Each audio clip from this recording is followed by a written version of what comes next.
muito conhecido. Todos já ouviram falar da história de Ana, Eucana e também Penina. Aqueles que não conhecem o texto lido, já ouviu alguém pregando, ou se não hinos cantados, sobre a oração de Ana. Quando eu leio esse texto, o Senhor Deus visitou a minha alma nesta tarde e me deu uma revelação, de uma maneira peculiar e de uma maneira que Deus falará conosco de uma maneira diferenciada esta noite. Aleluia. O livro de 1 Samuel é um livro marcante e é um livro muito essencial para os judeus, porque ela é um divisor de águas. Ela marca a transição do período de juízes para o período da monarquia. O livro de 1 Samuel também é explícito a demonstrar a soberania de Deus. O manto da soberania de Deus está desde o capítulo 1 até os restantes do livro de 1 e 2 Samuel. Mas não é só a soberania de Deus que é patente nesse livro. Também a maneira errante e falha do coração humano, por correspondência da misericórdia e a bondade de Deus, também é demonstrada neste livro. E quando eu li este livro, por esta tarde, Deus falou comigo de uma maneira que muitas vezes nós focalizamos na oração de Ana. E Deus, Ele colocou um tema no meu coração. E o tema da minha mensagem é: qual é a sua prioridade? Qual é a sua prioridade? Porque todo ser humano tem uma prioridade. Todas as pessoas têm uma preferência. Todos os seres humanos têm uma prioridade. Todo mundo tem uma cor preferida. Tem uma comida que prefere. Tem um estilo de carro que admira. Tem um estilo de roupa que é preferencial para ele. Em todos os aspectos da vida, até no estilo de mensagem que o pregador prega. Alguém tem uma prioridade, tem uma preferência. Um gosta de temática, o outro gosta de dispositivo, outro gosta de textual. Cada um tem a sua prioridade. Você tem uma prioridade em todos os aspectos da sua vida. Você tem uma preferência em tudo na sua vida emocional, social e espiritual. Qual é a sua prioridade? Aí o texto que nós lemos conta a história de um homem chamado Eucana. E também vai contar a história de suas duas esposas, Penina e também Ana. Penina tinha uma prioridade, Ana tinha uma prioridade, Eucana também tinha uma prioridade. A Bíblia Sagrada diz que Eucana, como que ele era judeu, e ele também era da linhagem de Levi, ele sobe todos os anos no templo para poder sacrificar o Senhor. Esse sacrifício é conhecido como sacrifício anual. Todos os judeus subiam em Jerusalém para sacrificar. E quando ele fazia esse ato de adoração, ele pegava algumas porções do sacrifício e dava para Penina e os seus filhos, porque nós conhecemos bem essa história. Penina tinha filhos e Ana não tinha, porque Deus tinha cerrado a madre de Ana. E o texto diz que para Ana, Eucana separava uma parte excelente, a parte melhor do sacrifício, e dava para Ana, porque o texto diz que ele amava Ana. E Ana, por sua vez, toda vez que subia até o santuário de Deus, o texto fala santuário, nós sabemos muito bem que era o tabernáculo, porque o templo de Salomão ainda não tinha sido construído, porque nem Salomão ainda tinha nascido. Então era o tabernáculo em Siló, e eles subiam para adorar a Deus ali. Só que prestem bem atenção, Ana, qual é a prioridade de Ana? Qual é a prioridade de Penina? E qual é a prioridade de Eucana? A prioridade de Eucana está bem patente. Ele dava a parte excelente para Ana, porque ele a amava. Qual é a prioridade de Eucana dentro da sua casa? Era Ana. Qual é a prioridade de Penina? O texto diz que todas as vezes que ele subia para o santuário, para o templo adorar, ela irritava Ana. Por quê? Porque Ana não podia ter filhos. E ela sim. E Eucana amava Ana. Então ela perseguia Ana. E Ana, qual era a prioridade de Ana? Se Eucana era Ana, de Penina era perseguir Ana. Qual é a prioridade de Ana? Era o sonho que ela tinha.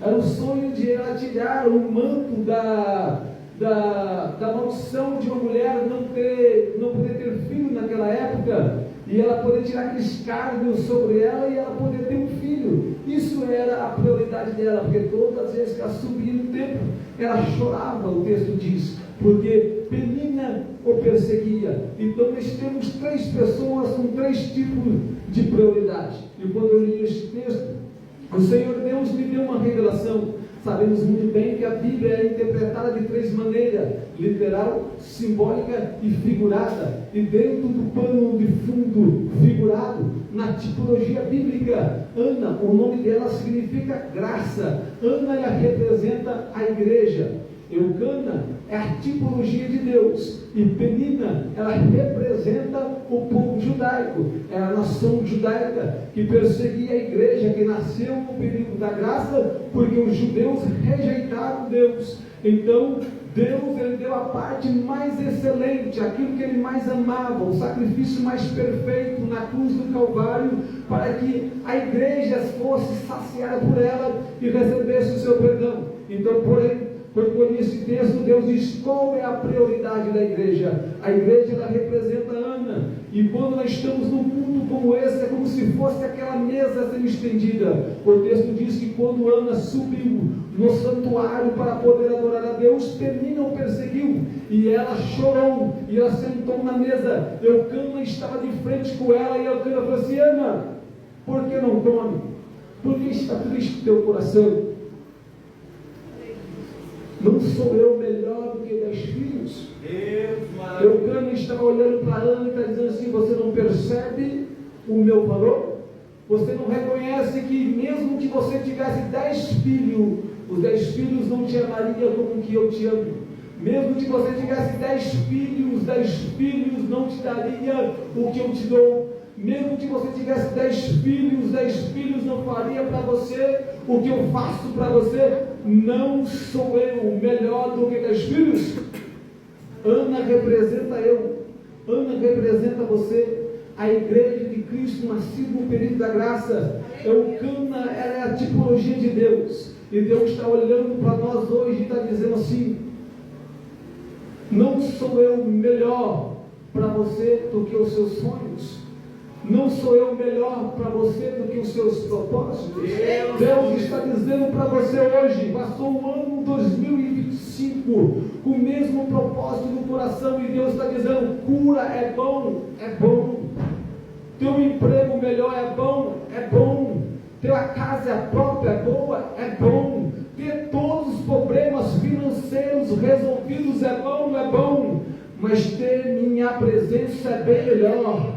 Ter a minha presença é bem melhor. Deus, na tipologia de Eucana, está olhando para nós e está dizendo: não sou eu melhor do que os teus sonhos, ter a minha presença é bem melhor. Deus está olhando para nós que estamos prestes a entrar em 2026, dizendo: ter a minha presença ainda é bem melhor. Por que Deus está fazendo isso? Porque nós vivemos uma época que parece que nós estamos vivendo a época de Saul.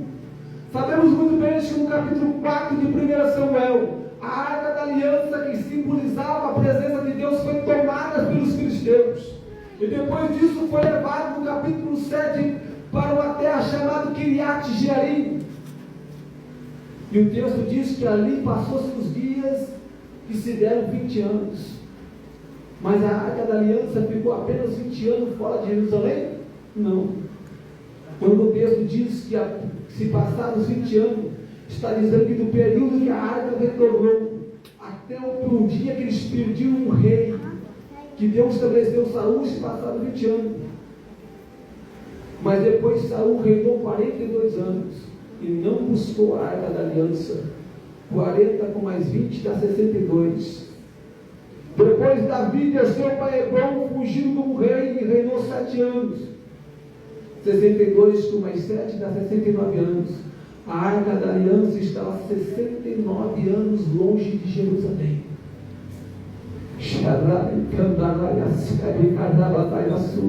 Sabe por quê? Porque a presença de Deus perdeu a prioridade do meio do povo.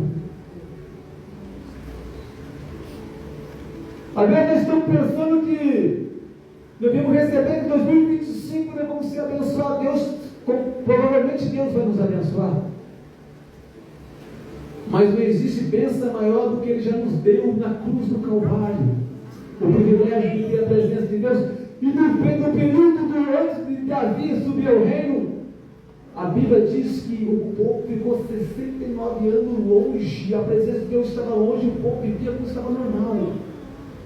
E pergunta para mim, tinha culto no tabernáculo? Tinha, o sacerdote estava lá, o sacrifício era oferecido, a lei era lida, mas a arca da aliança não estava lá.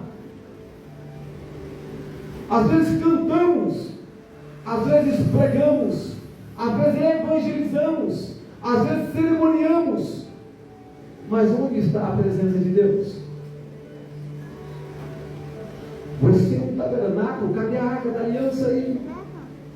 Às vezes nós focalizamos tanto em algumas coisas e esquecemos do essencial. Qual é a sua prioridade?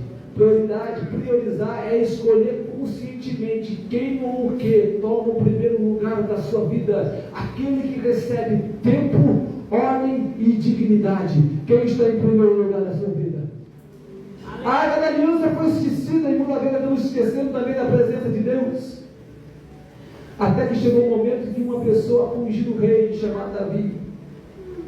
O que me chama mais a atenção, como já foi falado outra vez aqui, que Davi, a primeira coisa que Davi faz, mesmo ele ser honrado e aplaudido pelo povo, a primeira coisa que ele faz, ele diz assim: agora eu sou rei, e tem uma coisa que a gente precisa fazer que ninguém até agora fez, o que? Temos que buscar a arca da aliança, que no tempo de Saul nós não vamos buscar.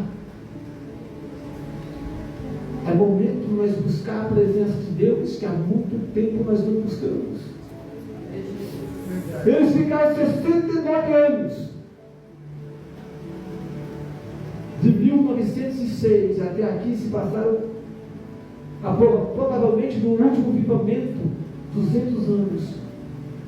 E cadê a promessa do avivamento que seguiria a Ruas Uzas, que era para nós abraçar ela, os movimentos pentecostais, e agora nós estamos vivendo, sabe por quê? Estamos deixando a presença de Deus. Mas nós estamos buscando Deus. Davi, na primeira instância, também foi buscar. Mas como que ele foi buscar? Só a intenção não é fundamental. Davi foi buscar, e como ele foi buscar? Em cima de um carro de boi.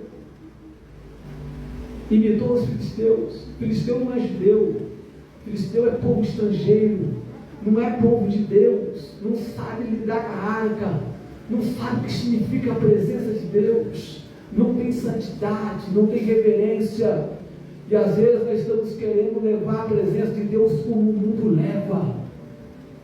Querer buscar a presença de Deus é correto? É, em cima do carro de boi não. Deus, mano. É querendo fazer as coisas certas de maneira errada. Não, nós temos que fazer as coisas certas de maneira certa. Eu falei, Senhor, essa palavra, eu falei, essa é a palavra. Meu povo tem que se levantar para buscar a presença de Deus. E Davi não foi sozinho, o povo foi junto. Ele errou. Às vezes nós estamos percebendo onde nós estamos errando. E quando ele voltou, ele disse: por que deu errado? Por que não deu para nós trazer a presença de Deus? Precisou ficar na casa de Obed-edom. Por que não veio? Porque estava de maneira errada. Sabe por quê? Primeiro erro de Davi, não consultou o Senhor. Segundo erro, todo rei que sobe no trono tinha uma cópia da lei. Ele tinha que ser lido a lei e ele não leu. Davi conhecia a lei. Só que ele estava tão eufórico, tão emocionado para buscar a presença de Deus, tão na emoção, que ele esqueceu de consultar a lei. E a lei dizia que a arca da aliança só poderia ser carregada pelos levitas e através de varas. E quando ele leu a lei, ele percebeu que é isso, ele falou assim: chama os levitas e vamos buscar a arca da aliança.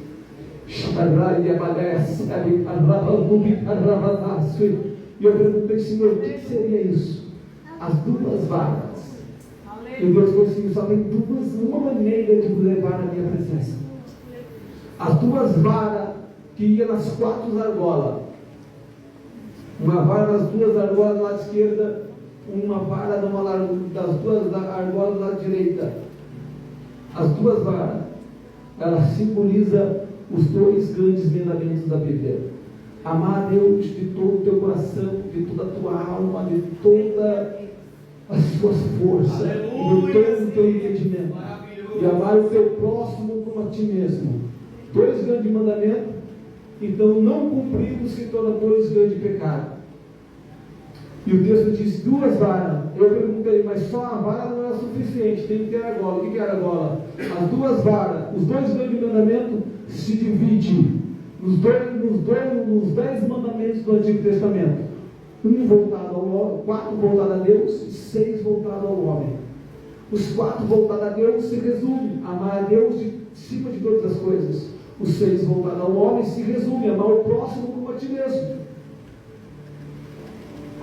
E a primeira vara, que vai o primeiro mandamento, amar a Deus acima de todas as coisas, tem que passar pela primeira argola. E a primeira argola, ninguém ama a Deus sem primeiro entrar no campo da renúncia. Ninguém ama a Deus. Jesus foi bem claro: quem quiser vir após mim, negue a si mesmo, tome sua cruz e siga-me. Tem pessoas que estão querendo levar a presença de Deus sem primeiro passar pelo trilho da renúncia. O apóstolo João foi claro em dizer: não ameis o mundo, nem o que no mundo há, porque aquilo que está no mundo, o amor do Pai não está nele. É bem claro, ninguém consegue amar a Deus acima de todas as coisas sem passar pelo campo da renúncia. É a primeira agora. Dessa maneira. Nós temos que passar por isso. E muitas vezes nós não queremos. A segunda argola é fazer a vontade de Deus. Jesus dizia: a minha comida é fazer a vontade de Deus. Nós estamos passando para o outro ano, para resgatar mais uma trajetória. É uma mensagem conscientiva, é uma mensagem, é um conselho para você hoje. Fazer a vontade de Deus. Se nós não fazer a vontade de Deus, nós não amamos a Deus acima de todas as coisas. E quantas pessoas pensam que fazer a vontade de Deus é simplesmente fazer coisas, é simplesmente cantar, simplesmente pregar, simplesmente ensinar, evangelizar. Isso não é, porque você não é recompensado pelo que você faz, você é recompensado pelo que motiva você a fazer. Por que você prega? Por que você canta? Por que você evangeliza? Por que você pastoreia? Por que você vem à igreja? É o que motiva você, é o que revela quem você é. É por isso que você vai ser recompensado. Por isso que tem pessoas que o apóstolo Paulo diz que prega por vanglória, prega por inveja, prega por ciúme, prega por canto, e ele não é recompensado pelo que faz, é recompensado pelo que motiva. E o que motiva você estar hoje aqui nesta noite? Aleluia! A segunda vara é amor próximo com a ti mesmo. Ele tem que passar pela primeira argola. Qual é a primeira argola? A argola do perdão. Todo crente que tem amor em si tem liberalidade para perdoar. Quem não perdoa, não é perdoado. E às vezes você entrou hoje aqui nesta noite que você precisa ainda passar pelo período de liberação de perdão. Vai entrar no outro ano ainda com mágoa no coração. Vai entrar no outro ano pensando que está tudo bem. Ofensa não perdoada é como cicatriz, como machucado não cicatrizado, apenas com band-aid. Ela tampa, mas toda vez que tocar vai doer.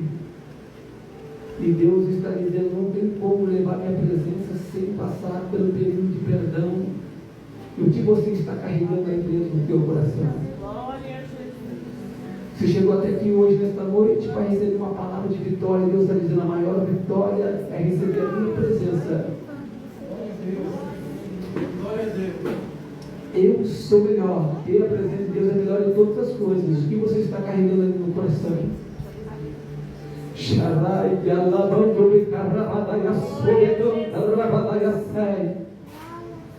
É por isso que às vezes não flui. É por isso que às vezes não flui. Não flui na vida emocional, não flui no ministério. É por isso que canta não acontece, às vezes porque tem algo aí. Deus está dizendo que tem que passar pelo campo do perdão. E a quarta argola para finalizar, e eu vou finalizar a mensagem. A quarta argola, eu tenho que passar pela argola do revestimento do novo homem. Escute uma coisa: sem renúncia, sem fazer a vontade de Deus, não tem como amar Deus acima de todas as coisas, e sem perdoar, e sem ser uma nova criatura, você não consegue amar o próximo. E Deus está dizendo assim: para levar a minha presença, tem que me amar acima de todas as coisas. Eu também tenho que amar o próximo como a ti mesmo. Eu vou melhorar. No Novo Testamento, Jesus mudou a esfera e diz assim: agora você não vai poder amar mais o próximo como a ti mesmo, vai ter que amar como eu vos amei. Deus está dizendo assim: sabe o perdão que você tem que dar para alguém? É o nível do perdão que eu te dei. Qual é o nível do amor de Deus para a sua vida? É o nível que você tem que amar alguém. Amar como eu vos amei. E Deus está nos trazendo na mesa de Eucana e dizendo: não sou eu melhor do que meus filhos? Ele está dizendo assim: a minha presença não é melhor? A minha presença ainda não é melhor? Qual é a sua prioridade? Às vezes passamos o ano inteiro em busca de uma coisa que vai ficar aqui, que vai permanecer aqui. E às vezes nós não estamos buscando com toda a sinceridade do meu coração. Às vezes nós estamos caminhando, falando do céu, mas não estamos indo para Ele, porque a nossa prioridade não está lá. Você percebeu que as suas dores e as suas aflições estão tudo preso aqui? Porque você tem que ter outra prioridade. Tinha um homem que ele tinha uma prioridade na Bíblia, chamado Moisés. Moisés tinha uma prioridade. Qual é a prioridade de Moisés? Moisés, quando ele foi chamado por Deus, Deus disse para Moisés que ele ia levar o povo para uma terra que manda leite e mel, uma terra próspera, uma terra onde ela produziria ferro, onde eles não iam precisar mais beber água da rocha, ia ter ribeiros, não ia precisar mais comer maná, eles iam comer do fruto da terra. E Deus disse para Moisés que ia levar o povo para essa terra abençoada. E Moisés concordou e disse: então vamos. Chegou pela rebeldia do povo, pela murmuração do povo e incredulidade do povo. Quando Deus falou para Moisés, diz: Moisés, pega o povo e sobe para a terra que eu te prometi te dar. E eu não vou no meio do povo, porque se eu vou, eu mato o povo, porque o povo é rebelde. Mas eu vou enviar um anjo na frente para nos guiar no caminho e para tirar todos os povos cananeus da terra. E Moisés olhou para o Senhor e disse: Senhor, se o Senhor, da tua presença, não for conosco, não nos permita subir. A prioridade de Moisés. Aí eu vou conjecturar, não está escrito na Bíblia, mas eu estou tirando a terra, Moisés, mas o Senhor não vai. Mas eu estou enviando um anjo, mas o Senhor não vai. Lá vai ter ribeiros, Moisés, mas o Senhor não vai. O Senhor vai comer mais maná, vai comer terra do fruto, mas o Senhor não vai. A prioridade de Moisés está dizendo assim: Senhor, ter uma terra que manda leite e mel é bom? É bom. Ter ribeiros de águas é bom? É bom. Parar de comer maná e comer fruto da terra é bom? É bom. Ter anjos para nos guardar é bom, mas ter a tua presença ainda é bem melhor. Ter a tua presença ainda é bem melhor. Qual é a nossa oração nesta noite? A oração é que o ano de 2026 está chegando. Daqui a pouco está batendo na nossa porta. E a nossa oração é: Senhor, se o Senhor pode ter o que quiser esperando no ano 2026, pode ter as melhores bênçãos e vitória, as maiores prosperidades, mas a sua presença não estiver conosco. Por que chegar até 2026? Por que chegar até lá se o Senhor não estiver conosco? A nossa prioridade ainda tem que ser a presença de Deus. A nossa oração tem que ser: Senhor, não deixe eu sair de casa se a sua presença não for comigo. Não deixe eu assumir o ministério se a sua presença não for comigo. A minha família, se a sua presença não estiver no meio. A nossa oração tem que ser a oração de Moisés: se o Senhor não for, não nos permita que vá, porque ter a presença de Deus ainda é bem melhor. Talvez você não queria essa mensagem, talvez você queria uma mensagem que Deus vai te abençoar no ano de 2026, vai te fazer próspero, que nem aquela campanha de 12 dias, vai ser para representar os 12 meses do profético do ano. Respeito todas as mensagens, mas a maior mensagem que Deus tem para você é que a sua prioridade do ano 2026 tem que ser ainda a presença de Deus. Sabe por quê? Porque assim como a Arca da Aliança foi esquecida no período de Saul, hoje também a presença de Deus está sendo esquecida no meio do povo de Deus, porque a Bíblia diz que por se multiplicar a iniquidade, o amor de muitos se esfriará. Olha para você, olha para o seu redor, o que você enxerga? É tempo de se levantar para buscarmos a presença de Deus. Que Deus te abençoe. Que o ano 2026, você que teve o ano 2025, a sua prioridade é Deus. Que 2026 a sua prioridade continue sendo Deus. Se você se perdeu no ano 2025, Deus está te falando agora, é momento de você me pôr como a sua prioridade. Qual é a sua prioridade? Qual é o teu maior sonho? A Bíblia diz que aonde está o teu coração, aí também está o teu tesouro. E qual é o seu tesouro nesta noite? Que Deus te abençoe, em nome de Jesus.